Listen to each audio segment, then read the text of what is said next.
अस्सलाम वालेकुम बच्चों, आज 6th स्टैंडर्ड इंग्लिश के एक नए लेसन के साथ आपके सामने हाजिर हैं। यह वीडियो मुंबई महानगर पालिका के वर्चुअल क्लास की तरफ से पेश किया जा रहा है। मैं Ansari Rashid Akhtar 6th standard English के एक नए लेसन के साथ। चलिए शुरू करते हैं आज का हमारा लेसन।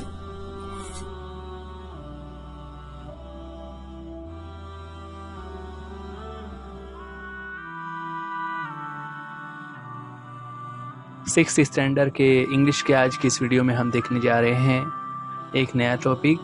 जी हाँ बच्चों, यूनिट 4.1 जिसका टाइटल है Nightingale and the noble man.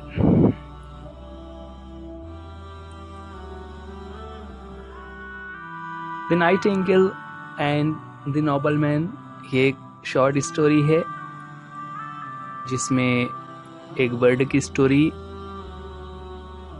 जो कि नाइटिंगेल है और जिसे उर्दू में हम बुलबुल कहते हैं।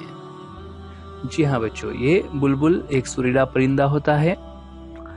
यहाँ पर उसी की स्टोरी है जिसके जरिए से हमें कुछ मॉरल्स दिखाए जा रहे हैं। यहाँ पर जैसा कि पिक्चर में हम देख रहे हैं उसी के साथ साथ स्टोरी आगे बढ़ेगी। चलिए शुरुआत करते हैं। A noble man in a faraway land once caught a nightingale and put him in a cage. A noble man in a faraway land once caught a nightingale and put him in a cage.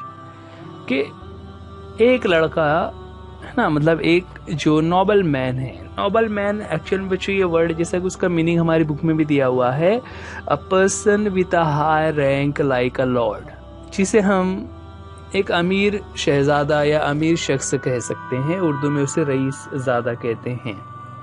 तो एक नौजवान अमीर शख्स था, उसने in a far away land, far away का मतलब होता है दूर दराज के इलाके में, बहुत दूर कहीं पर एक नौजवान अमीर लड़का था। वंस कॉट अ नाइटिंगेल, उसने एक नाइटिंगेल को पकड़ा हुआ था, एक बुलबुल को पकड़ लिया था। And put him in a cage, और पकड़कर उसे पिंजरे में कैद कर दिया था ना। Put him in a cage, cage कहते हैं पिंजरे को, उसे पिंजरे में कैद कर दिया। तो स्टोरी इस तरह से शुरू हुई कि एक नोबल मैन ने एक नाइटिंगेल को पकड़कर पिंजरे में, केज में कैद कर लिया हुआ है। आगे है, no bird likes to be shut in a cage. No bird likes to be shut in a cage, कोई भी परिंदा अपने आप को अगर पिंजरे में बंद कर दिया जाए तो ये बात उसको पसंद नहीं आती। नो बर्ड लाइक्स, किसी भी परिंदे को ये बात पसंद नहीं आएगी कि उसे पिंजरे में बंद किया जाए। The nightingale began to plead, इस वजह से वो जो नाइटिंगेल है उसने प्लीडिंग करना बिगिन किया, यानी शुरुआत कर दी, प्लीडिंग करने लगा ना। प्लीडिंग कहते हैं दरखास्त करने को, इल्तिजा करने को, रिक्वेस्ट करने को, कि उसने वहां पर इल्तिजा करना शुरू कर दी। उसने क्या कहा इल्तिजा करते हुए, आगे की लाइन्स में आ रहा है। नाइटिंगेल ने कहा, please set me free, if you let me go I will tell you the secret of happiness.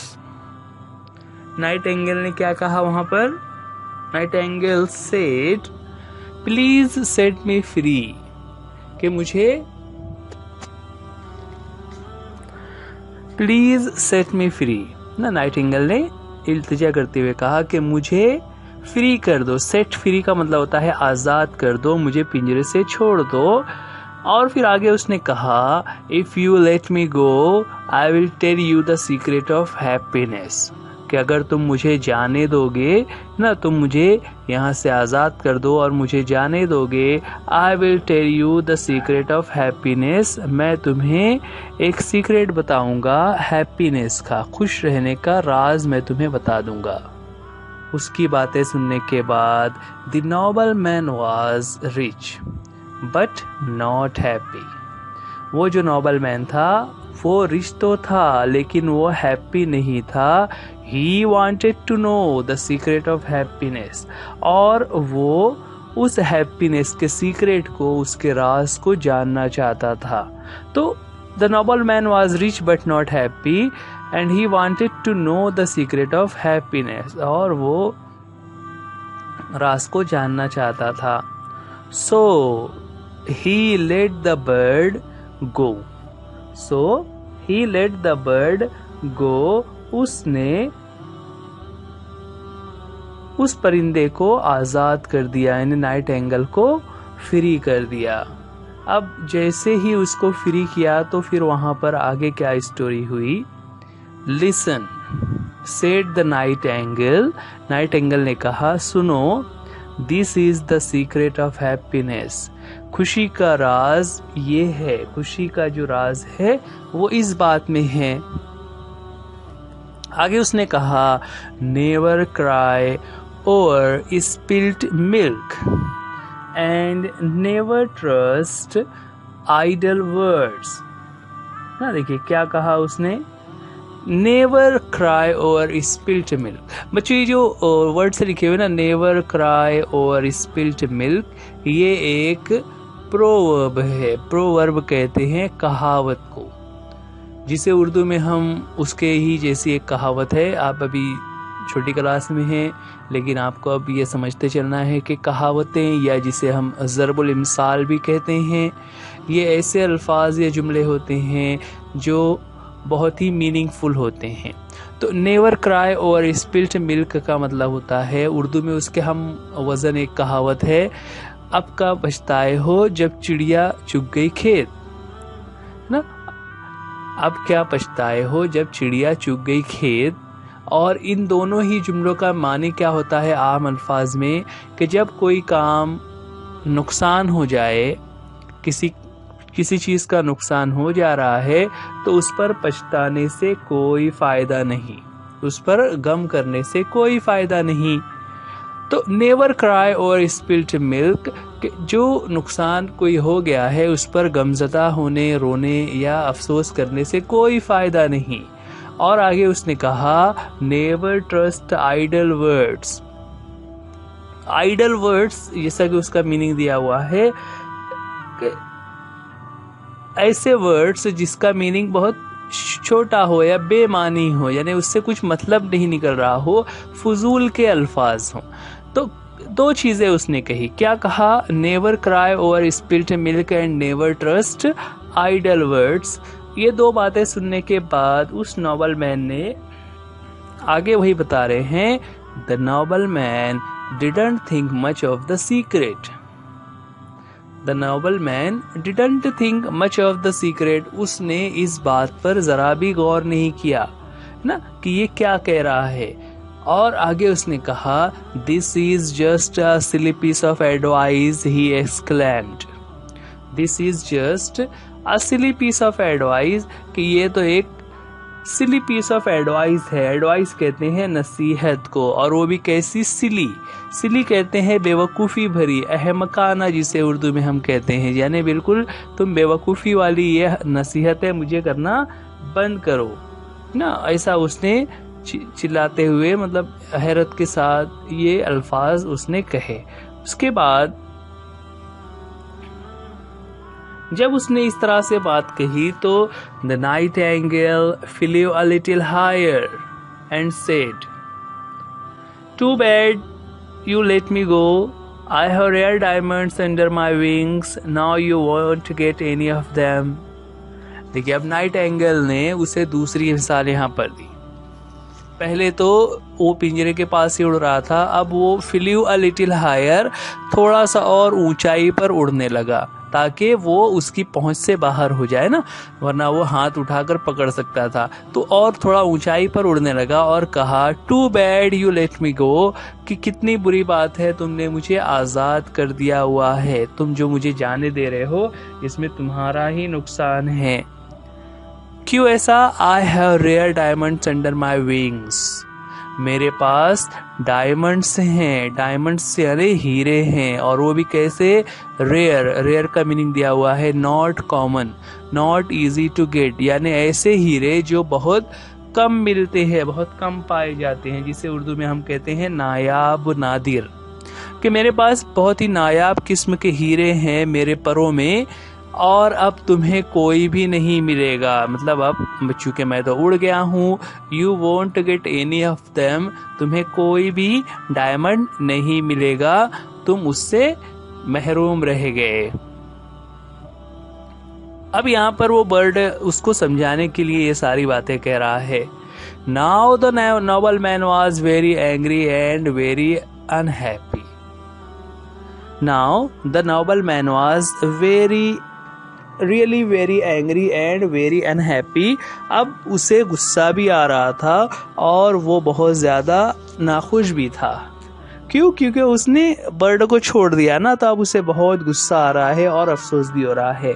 Oh no, how stupid of me, you wicked bird, you nasty bird, wait till I catch you again, he began to wail. Now the nobleman was really very angry and very unhappy. ना जैसा कि bird जो है उसने आज़ाद होने के बाद कहा कि मेरे पास डायमंड्स हैं, ये बात सुनने के बाद वो नोबलमैन बहुत ज़्यादा एंग्री हो गया, गुस्सा हो गया, और गुस्से में उसने कहा, oh no, how stupid of me, ना हाउ स्टूपिड ऑफ मी यानी मैं कितना बेवकूफ़ हूँ ना, मैंने कितना बड़ा बेवकूफ़ी का काम कर दिया। You wicked bird, you नेस्टी bird. ये विकेड और नेस्टी आमतौर से किसी को बुरा भला कहने के लिए कहते हैं ना। विकेड का मतलब होता है बदमाश या नालायक, और नेस्टी का मतलब भी वैसा ही होता है, मतलब जिसकी नीयत साफ ना हो, जो बुरा हो। तो यू विकेड बर्ड ना, जिसे हम कह सकते हैं ना कि तुम बहुत ही कमीने, नालायक, बदतमीज, बदमाश परिंदे हो। इस तरह से उसने उसे गुस्से में एक तरीके से गालियां दी और कहा, wait till I catch you again. ना बच्चों, ये जो विकेड और नेस्टी वर्ड्स हैं, ये वर्ड्स आपको कभी भी यूज नहीं करने हैं, ये वर्ड्स अच्छे नहीं होते। यहाँ पर तो गुस्से में वो बर्ड को कह रहा था, लेकिन हमें इस तरह के वर्ड्स यूज नहीं करने चाहिए। वेल, उसने फिर कहा, wait till I catch you again, रुको मैं तुम्हें अभी दोबारा पकड़ता हूँ। He began to wail, ना cry, wail का मीनिंग यहाँ पर दिया हुआ है ना, wail, WAIL, wail यानी cry with a sorrow making loud long sound, है ना, यानी जिसे हम कहते हैं चीख पड़ना या पुकार जोर से, क्योंकि परिंदा अब थोड़ा ऊंचाई पर उड़ रहा था ना, इसलिए उसे वो जोर जोर से चिल्ला कर कह रहा है कि रुक जाओ मैं तुम्हें अभी पकड़ता हूँ। इस तरह से he was wailing, he began to wail, वो अब अपने किए पर बहुत पछता रहा था और उसे गुस्सा भी आ रहा था, और गुस्से में वो इस तरीके से परिंदे पर अपना गुस्सा निकाल रहा था। उस पर नाइट एंगल ने उस पर जवाब दिया, don't be upset my lord, said the night angle. Night angle ने उसे कहा, डोंट बी अपसेट, अब बिल्कुल भी अपसेट मत होइए, यानी उदास मत होइए ना। अपसेट यानी फील बैड, यानी उदास हो जाना, कि आप बिल्कुल भी उदास मत होइए। माय लॉर्ड ना, मेरे आका, यहाँ पर वो एक तरीके से रिस्पेक्टफुली उसे कह रहा है कि आप बिल्कुल भी उदास मत होइए। अब क्यों ऐसा कह रहा है, आगे वो समझा रहा है। It was kind of you to let me go, that's why I give you a good piece of advice, think over it. क्या कहा उसने, it was kind of you. Kind of you का मतलब होता है रहम दिल होना। It was kind of you यानी आप कितने रहम दिल हैं, टू लेट मी गो, कि आपने मुझे जाने के लिए छोड़ दिया हुआ है, मुझे आजाद कर दिया हुआ है। दैट्स वाई, इसी वजह से, I gave you a good piece of advice, मैं तुम्हें एक अच्छी एडवाइस दे रहा हूँ। थिंक ओवर इट, आप इस पर जरा गौर कीजिए। थिंक ओवर यानी किसी बात पर गौर खौस करना। अब इस तरह वो बर्ड ने जब दोबारा से कहा, think over it, I gave you a good piece of advice, मैंने तुम्हें अच्छी से एक नसीहत की है। और फिर आगे उसने कहा, the first thing I said was don't cry over spilt milk. पहली बात जो मैंने तुम्हें कही थी वो क्या थी? Don't cry over spilt milk, कि जो नुकसान हो गया है उस पे रोने और अफसोस करने से कोई फायदा नहीं। I am already far away from you, you can't catch me again. ना देखिए अब क्या हुआ, वो कह रहा है, वो समझा रहा है ना कि मैं तो ऑलरेडी तुमसे दूर निकल चुका हूँ और अब तुम मुझे, you can not catch me again, तुम मुझे नहीं पकड़ सकते, तुम मुझ तक नहीं पहुंच सकते। तो चूंकि मैं तुम्हारी पहुंच से दूर निकल गया हूं, इसलिए अब मेरे ना होने का अफसोस करके तुम्हें कोई फायदा नहीं। आगे उसने कहा, then why make yourself unhappy about it, then why make yourself unhappy about it. अब ऐसी इस बात को लेकर नाखुश होना किस फायदा, उससे क्या हो जाएगा, तुम क्यों इस तरह से नाखुश हो रहे हो? Secondly, how can an ordinary bird like me have diamonds under his wings. देखिए अब यहाँ पर उसने कहा था ना कि मेरे पास, मेरे परों में डायमंड्स हैं, तो वो उसी को क्वेश्चन कर रहा है कि how can an ordinary bird like me, कि मेरे तरीके का एक छोटा सा जो परिंदा है, एक ऑर्डिनरी यानी एक आम सा जो परिंदा है, उसके परों में डायमंड कैसे हो सकते हैं? तुमने इस पर गौर नहीं किया कि एक छोटे से परिंदे के परों में डायमंड्स ऐसा कैसे हो सकता है? इस तरह वो समझाते हुए कह रहा है, those were just idle words of mind, कि वो मेरी तरफ से कहे गए फजूल के अल्फाज थे, आइडल वर्ड्स थे। It's a mistake to trust such words, इस तरह के वर्ड्स को ट्रस्ट करना ये बहुत बड़ी गलती है। Use my bits of advice and be happy, ना मेरी दोनों ही एडवाइसेस को यूज करो, यानी जो नुकसान हो गया उस पर रोते मत बैठो और किसी की भी फजूल बातों पर कभी भी भरोसा मत करो। ये दोनों जो एडवाइसेस हैं उसके बारे में कह रहा है, use my bits of advice, मेरी दोनों नसीहतों को अपने यूज में लाओ, उस पर अमल करो, एंड बी हैप्पी, और खुश रहो। इतना कहने के बाद उसने कहा, फेयरवेल, फेयरवेल जिसका मीनिंग लिखा हुआ है गुड बाय, और ऐसा कहते हुए वहां से वो फेयरवेल उसने कहा, यानी एक तरीके से उसने गुड बाय कहा, और गुड बाय करने के बाद लास्ट लाइन है, the noble man watched as the bird flew away, है ना। अब चूंकि वो तो पहले ही वो परिंदा ऊपर उड़ रहा था, तो वो नोबल मैन सिर्फ ये देख रहा था कि वो नाइटिंगेल जो है वो उड़ते हुए जा रहा है। इस तरह की ये स्टोरी थी जिसमें उसका मेन पॉइंट वही प्रोवर्ब है जो अभी हमने पढ़ा, जिसका मीनिंग आगे आ रहा है। तो एक परिंदे की कहानी जिसने उस नोबल मैन को एक तरीके से सबक सिखा दिया। ठीक है, चलिए आगे बढ़ते हैं। यहाँ पर बच्चों मीनिंग दिया हुआ है क्राई ओवर स्पिल्ट मिल्क के बारे में। यहाँ पर एक शॉर्ट पैराग्राफ में उसका मीनिंग समझाया हुआ है, क्राई ओवर स्पिल्ट मिल्क। अच्छा बच्चों, ये जो वर्ड्स है पहले मैं उसका मीनिंग बता दूं, लेकिन आपको ये ध्यान रखना है ये उसका मीनिंग नहीं है। क्राई ओवर का मतलब होता है रोना, स्पिल्ट कहते हैं जो दूध गिर गया हो, मिल्क यानी ऐसा आप सपोज आप किसी बर्तन में दूध लाने गए और वो बर्तन आपके हाथ से छूट गया और पूरा जो दूध है वो रास्ते में बह गया। तो अब जब दूध रास्ते में बह गया है और आप बैठकर रो रहे हैं, तो क्या वो नुकसान की भरपाई हो सकती है? नहीं हो सकती। तो इसी के बारे में है कि it is of no use crying over spilt milk is a proverb or saying. इस तरह के जुमले को प्रोवर्ब यानी कहावत या ज़रबुल इमसाल कहते हैं।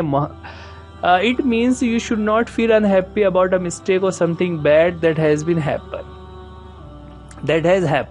क्या ऐसी कोई भी बात जिसमें आपसे कोई गलती हो गई हो या आपका कोई नुकसान हो गया हो, तो उसके बारे में नाखुश होना या उदास होकर बैठे रहना ये कोई अच्छी बात नहीं है।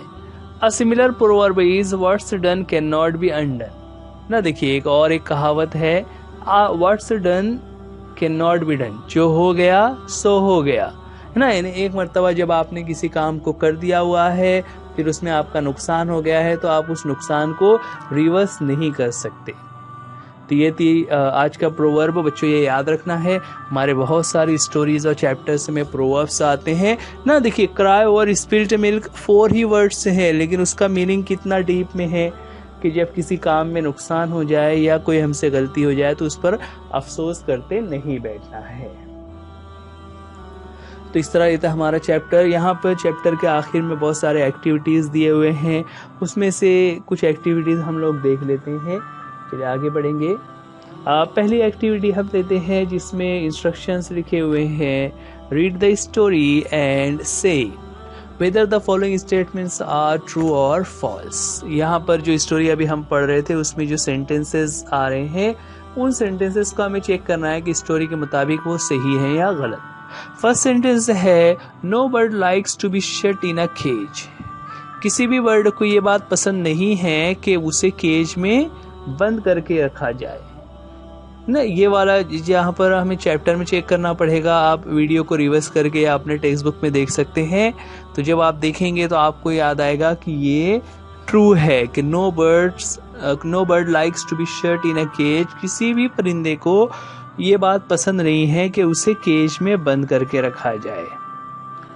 आगे बढ़े, सेकंड सेंटेंस है, the noble man was rich and happy. The noble man was rich and happy. Noble man rich and happy. देखिए यहाँ पर इस सेंटेंस को हमें पहले चैप्टर में चेक करना पड़ेगा। चैप्टर में हमने सेंटेंस पढ़ा था, the noble man was rich but not happy ना। तो चैप्टर में नॉट हैप्पी था, यहाँ पर हैप्पी लिखा हुआ है, इसलिए ये सेंटेंस फॉल्स में जाएगा। ये गलत है, ऐसा नहीं था। नेक्स्ट सेंटेंस है, the noble man did not set the bird free. Noble man ने बर्ड को फ्री नहीं किया। Again it is false sentence, क्योंकि उसने तो बर्ड को फ्री कर दिया था, पिंजरा खोल दिया था, तभी ना वहां से वो बर्ड जो है वो बाहर निकल गया और वहां से आखिर में वो फ्लीव अवे उड़कर चला गया। इस तरह ये सेंटेंस फॉल्स हो जाएगा। नेक्स्ट है फोर्थ सेंटेंस है, the noble man didn't think much of the secret. Nobel man ने उस सीक्रेट पर ज्यादा गौर नहीं किया, यानी उसने जो बर्ड ने जो उसको एडवाइस किया था कि हैप्पीनेस का सीक्रेट क्या है, तो उस पर उसने ज्यादा गौर नहीं किया। दैट वाज ट्रू सेंटेंस ना, ये ट्रू है। इसका नेक्स्ट है फिफ्थ सेंटेंस हमारे सामने, the nightingale had rare diamonds under his wings. Nightingale के विंग्स के अंडर में डायमंड्स थे। क्या ये बात सही है? ऐसा हो सकता है क्या? नहीं, it is a false statement ना। उसने उसे लालच दिया था कि मेरे पास डायमंड्स हैं, जबकि ऐसा कुछ भी नहीं था। नेक्स्ट है, the noble man believed that night angle had diamonds. Night angle के पास डायमंड्स हैं, इस बात पर नोबल मैन को यकीन था, वो भरोसा कर रहा था। तो इट इज ट्रू सेंटेंस ना, उसे लगा कि सच में इसके पास डायमंड्स होंगे, जबकि ऐसी बात नहीं थी। तो वो ऐसा समझ रहा था कि ये सच है, जबकि हकीकत में ऐसा नहीं था। नेक्स्ट है, the nightingale flew away. Nightingale flew away, nightingale वहां से उड़ते हुए चला गया, जो कि लास्ट लाइन हमारे चैप्टर की है। तो it is a true statement, ये सही है। इस तरह ये कुछ एक्टिविटीज हम लोग यहाँ पर देख रहे थे, जिसमें ट्रू और फॉल्स के बारे में हमने देखा। नेक्स्ट एक्टिविटी यहाँ पर है, solve the following puzzle. The letters in the pink boxes form the name of the bird in the story. Use the letters given in the right and the letters in the pink box. letter in the pink box to make words from the story। देखिए यहाँ पर बच्चों एक ये बहुत ही interesting activity है puzzle के नाम पर। ये जो डिजाइन या बॉक्सेस हमारे सामने बने हुए हैं, इन बॉक्सेस में जो सेंटर में यहाँ पर जैसा कि बॉक्सेस हमारे सामने आ रहे हैं, पहले पूरे बॉक्सेस को हमारे सामने अपीयर हो जाने दीजिए ना। ये डायग्राम हमारी बुक में भी बना हुआ है।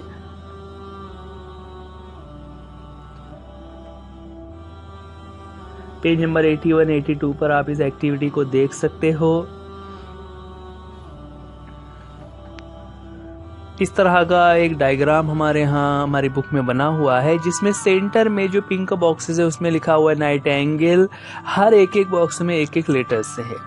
अब यहाँ पर हमें लेफ्ट से शुरुआत अगर हम करें, यानी जहाँ पर एन लिखा हुआ है वहां से शुरुआत करेंगे, तो हमें कुछ वर्ड्स बनाने हैं, जिसके लिए हमें इंस्ट्रक्शंस यहाँ पर दिए हुए हैं कि जो यहाँ पर लेटर्स हमारे सामने आ रहे होंगे, हमें उनकी मदद से हमें उनको यूज करते हुए वर्ड्स बनाना है। ये एक एक्टिविटी होती है अपने स्पेलिंग्स को इम्प्रूव करने की, जिस तरह से हम वोकैबुलरी या अल्फाज के ज़खीरे को बढ़ाने के लिए एक एक्टिविटी है। यहाँ पर पहले दो लेटर्स हमारे सामने हैं W और O। W और O को यूज करते हुए ये जो फर्स्ट दो कॉलम्स है जो N के नीचे लिखे हुए हैं, वहां पर हमें उनको यूज करना है। तो N के बाद O और W, इन दोनों को मिलाकर क्या वर्ड बनता है, तो हमने जब अभी चैप्टर पढ़ा तो NOW इस तरह से वर्ड बन जाता है नाउ ना। तो हम उसको इस तरह लिख देंगे NOW नाउ। तो इस तरह जब हम वर्ड को लिख देते हैं तो ये एक्टिविटी इसी तरह से कंप्लीट की जाती है पजल की। चलिए उसके बाद नेक्स्ट जो लेटर आई लिखा हुआ है उसके साथ हमें वर्ड बनाना है। हमारे पास स्पेलिंग से यहाँ पर 3 लेटर्स दिए हुए हैं BRD और उसमें मिलाना है आई सेकंड पोजीशन पर रहेगा और हमें कोई वर्ड बनाना है। तो क्या वर्ड यहाँ पर कौन सा वर्ड बनता है, तो यहाँ पर हम बना सकते हैं BIRD। इस तरह से वर्ड बन जाएगा बर्ड ना। देखिए किस तरह से आई वहां पर लिखा हुआ था और BRD को हमें सही तरतीब से लगाना था। उसकी तरह नेक्स्ट लेटर है G जो थर्ड पोजीशन पर रहेगा और हमें एक ऐसा वर्ड बनाना है जिसमें हमें EC और A का यूज करना है। और ये सारे ही वर्ड्स हमें इसी चैप्टर से यूज करने हैं ना, तो हमें आसानी हो जाएगी। ACE और G इन तीनों लेटर्स की मदद से जब हम वर्ड बनाते हैं तो हमारा वर्ड बन जाता है केज ना। बच्चों ये ध्यान रखना रहेगा, जो लेटर पिंक बॉक्सेस में लिखे हुए हैं उसकी पोजीशन हम चेंज नहीं कर सकते ना। इसी तरह नेक्स्ट जो है H लेटर से शुरू होने वाला वर्ड है और उसके साथ हमें 3 लेटर्स दिए हुए हैं GEU।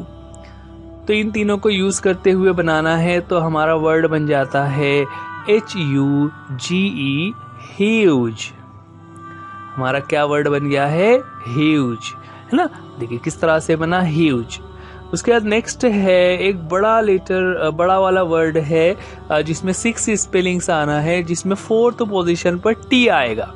स्पेलिंग्स दिए हुए हैं MSERA ना। तो यहाँ पर MSERA इन तीनों से अगर हम चैप्टर में देखें तो यहाँ पर हमारे सामने एक वर्ड यूज किया हुआ था मास्टर। जी हाँ बच्चों है ना, वो चैप्टर में ये वर्ड यूज किया हुआ है मास्टर। तो मास्टर का वर्ड बन जाएगा MAS, फिर उसके बाद T तो 4th पोजीशन पर है ही और ER लास्ट में यूज करेंगे। तो हम इस तरह से तरतीब से लगा लेते हैं मास्टर। समझ में आ रहा है पजल को किस तरह से फिल किया जाएगा कि जो पिंक कलर के बॉक्सेस में लेटर्स लिखे हुए हैं उसकी पोजीशन चेंज नहीं होगी और जो लेटर्स हमें क्वेश्चन के लिए दिए हुए हैं उनकी मदद से हमें वर्ड को कंप्लीट करना है। नेक्स्ट वर्ड में आई सेकंड पोजीशन पर आना चाहिए, बाकी के लेटर्स हैं CRH। CRH और I सेकंड पोजीशन पर इस तरह से हमें वर्ड बनाना है, तो हम यहाँ पर बना सकते हैं RICH रिच, RICH रिच। इसके बाद नेक्स्ट जो है लेटर N सेकंड पोजीशन पर रहेगा, स्पेलिंग से है DERU। DERU में यहाँ पर U को अगर हम पहले रख लेते हैं तो हो जाएगा UN, उसके बाद DER, इस तरह से वर्ड बन जाता है अंडर ना, इस तरह ये वर्ड तरतीब से लग जाएगा UNDER अंडर। उसके बाद नेक्स्ट वर्ड है जिसमें 5 लेटर्स आ रहे हैं और उसमें जो 4th लेटर है वो G रहेगा। स्पेलिंग्स हमारे सामने है INWS को यूज करते हुए जो वर्ड यहाँ पर बनाना है, तो यहाँ पर वर्ड बन जाता है जिसमें G जो है वो 4th पोजीशन पर आना चाहिए, बहुत ध्यान रखना रहेगा। तो यहाँ पर हमारा वर्ड बन जाता है विंग्स ना, WINGS विंग्स। विंग्स के बाद नेक्स्ट जो है 3 लेटर वर्ड है और दरमियान में लिखा हुआ है A, स्पेलिंग से है D और Y, DAY, इन तीनों को मिलाकर वर्ड बनाना है, A दरमियान में आना चाहिए। तो बहुत ही इजी है, वर्ड बन जाता है, पहले D आ जाएगा, DAY डे। इस तरह से हमारा ये पजल का क्वेश्चन हो जाएगा, DAY डे। उसका नेक्स्ट है सेकंड पोजीशन पर L रहते हुए 4 लेटर वाला वर्ड, स्पेलिंग से है FWE। जैसा कि हम चैप्टर की लास्ट लाइन अभी पढ़ रहे थे, उसमें ये वर्ड यूज हुआ है FLEW फ्लू। तो बच्चे इस तरह आपको ये ध्यान रखना रहेगा कि जो पहले से बॉक्स दिया हुआ है उसे हम चेंज नहीं कर सकते, बाकी के लेटर्स को हमें इस तरह तरतीब से लगाना है कि एक कंप्लीट वर्ड बन जाना चाहिए। तो यहाँ पर नेक्स्ट हो जाएगा GAV का यूज करते हुए, तो अगर GAV को सही तरतीब में इसी तरह लगा देंगे तो हमारा वर्ड बन जाता है गेव ना। वहां पर नाइटिंगेल ने कहा था ना, Nightingale said I gave you bit of advice, तो GAVE गेव। इस तरह ये पजल है जिसमें ये सारे वर्ड्स आ रहे थे, जिसमें दरमियान में पिंक कलर के बॉक्स में लिखा हुआ है नाइटिंगेल, और उस नाइटिंगेल वर्ड से हमें अतराफ के जो सारे बॉक्सेस दिए हुए थे उसको कंप्लीट करना था। तो आपको ये एक्टिविटी करना रहेगा। आप अपने बुक में जिस तरह बॉक्सेस बने हुए हैं उसको आप अपने नोटबुक में ड्रॉ करके इस एक्टिविटी को अपने तौर से भी करने की कोशिश करें, ताकि आपको याद रहे कि हमने ये कैसे फिलअप किया हुआ है। तो ये आज का हमारा चैप्टर चल रहा था यूनिट 4.1 नाइटिंगेल एंड नोबलमैन। बच्चों, इस वीडियो के डिस्क्रिप्शन बॉक्स में आपको एक गूगल लिंक नज़र आएगा, आप उस लिंक को ओपन करके उसको फिलअप कीजिए। उसमें जो इन्फॉर्मेशन पूछी गई है आप उसे ज़रूर सबमिट कीजिए और अपने फीडबैक्स हमें बताइए। ये वीडियो आप बृहन मुंबई महानगर पालिका के वर्चुअल क्लास की तरफ से देख रहे हैं। आप इस वीडियो को लाइक कीजिए, अपने दोस्तों में शेयर कीजिए। चैनल को आपने सब्सक्राइब कर लिया होगा, अगर नहीं किया है तो आप फौरन ही सब्सक्राइब कर लीजिए। और जब आप चैनल को सब्सक्राइब करते हैं तो आप बेल आइकॉन ज़रूर दबाइए, ताकि हर आने वाले चैप्टर का नोटिफिकेशन आपको जल्दी से मिल सके। अगर कोई बात ना समझ आ रही हो तो आप कमेंट्स में भी पूछ सकते हैं। बच्चों, आज के लिए इस वीडियो में इतना ही। उम्मीद करते हैं ये लेसन आपको समझ आ गया होगा। वीडियो देखने के लिए थैंक यू। अल्लाह हाफिज, गुड बाय।